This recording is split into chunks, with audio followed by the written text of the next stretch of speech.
So this is Lab 9, Section M07 by Pouria Hosseini, spring mass in 2 dimensions.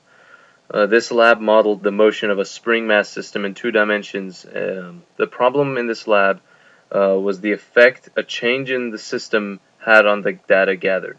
The system was changed from the ball and the earth in the system, with the surroundings being the spring, to the ball, the earth, and the spring all being in the system, with the surroundings being the rest of the universe.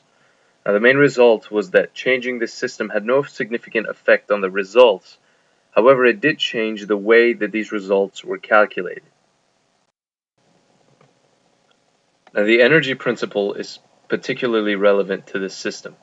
Energy is conserved throughout the motion of the spring and allows us to calculate and predict the motion with the model. So in this particular case, since the ball, the spring, and the earth were all in the system, and the rest of the universe, which is our surroundings, had no particular effect on the system, the work was zero, the work done on the system by the surroundings, and so we can say that the change in kinetic energy plus a change in potential energy plus a change in rest energy must equal 0. So here's the tracker software tracking the motion of the mass.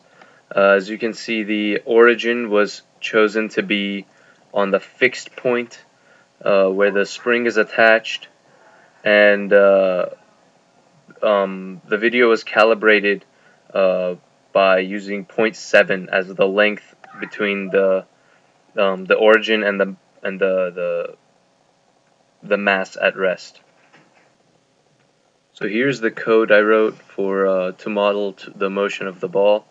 There will be 2 balls. One will be blue, one will be orange. The orange will be the model. The blue will be the actual data that was gathered from the video. Here you can see the mass of the ball. Their positions, initial positions, are both the same. That was also gotten from the video. K of the spring was calculated in the on-campus lab, so was L0. Delta T was 1 over 10.5 was the frame rate. 20 was chosen as a multiplier of that so that we could get a smooth video. And then the video length was 9.31 seconds. This is all calculating the energy and the motion of the ball.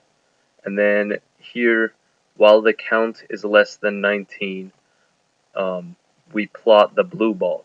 So the blue ball gets plotted 1 time for every 19 times that the orange ball gets plotted, and that's because we have 20 more data points than the orange ball has 20 more data points than the blue one does, because in our time we chose to have 20 times the frame rate, 20 more times as many calculations as the frame rate, so we could get a more smooth transition.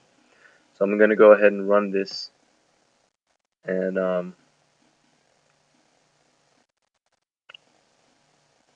you see, because there's so many calculations, it's a little bit jagged, but I have 3 graphs that we'll be showing.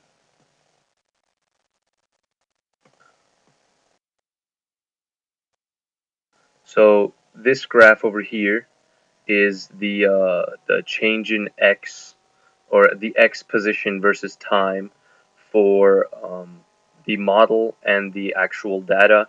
The red one is the model, the green one is the actual data, and as you can see, they're pretty close. There's a little bit of variance. Over here, this is the y. As you can see, it's negative all the time because the origin is up here where the spring is attached. So this is the y for the model and the actual data.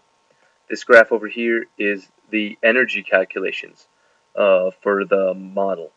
And the red one is spring potential energy. The green one is gravitational potential energy.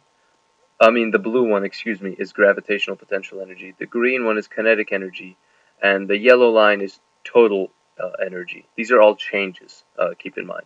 And so as you can see, the change in total energy is 0, and constantly 0, which is what the energy principle tells us that we can expect. So for the what does it mean question, the first question asked to find the periods between the motion in the x and y direction and see if there's any differences in the two. So I found the periods to be, for the first oscillation, the time was 1.61 seconds, 1.62, and then 1.71. That's for the x. For the y, 1.52, 1.42, and then 1.52 again. I found this by using the tracker software. As you can see here, it plots x versus time and y versus time. And you can actually go ahead and pick out a point and then another point along on the other side of the period and calculate the difference in time. Now these numbers are very close. There's a little bit of variance, and what it means if the numbers are similar is that the the mass is following an elliptical pattern. So either a circular or an elliptical pattern. That's when both of the periods are the same. If it's more of a random motion, that's when they're different. Obviously, the slight difference is due to, air resistance, and also the fact that it's not a perfect elliptical motion. But other than that, they're very. So the second "what does it mean" question asks, with your new choice of system, determine the work done by the surroundings, and is the energy principle satisfied? Well, the new choice of system is the spring, the ball, and the earth, and so the work done by the surroundings is negligible and zero.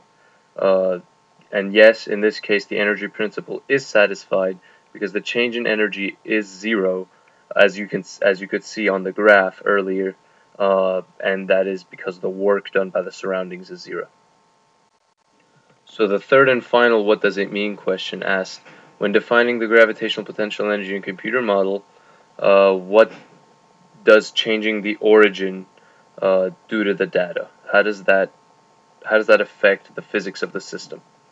And so I made a new computer model, and as you can see here, I have changed the position of the ball to 0, 0, 0 for the origin, and I have changed the position of the spring to 0.112 and 0.635.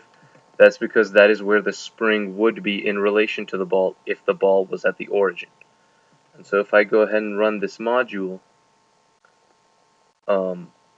you'll see that the motion is the same, and I have this graph. This is showing spring potential energy in the red, gravitational potential energy in the blue, kinetic energy, or change in all of these, by the way, change in kinetic energy in the green, and change in overall energy in the yellow. And you can see it's the same graph as before, um, and there's no change in the actual data uh, from changing your origin.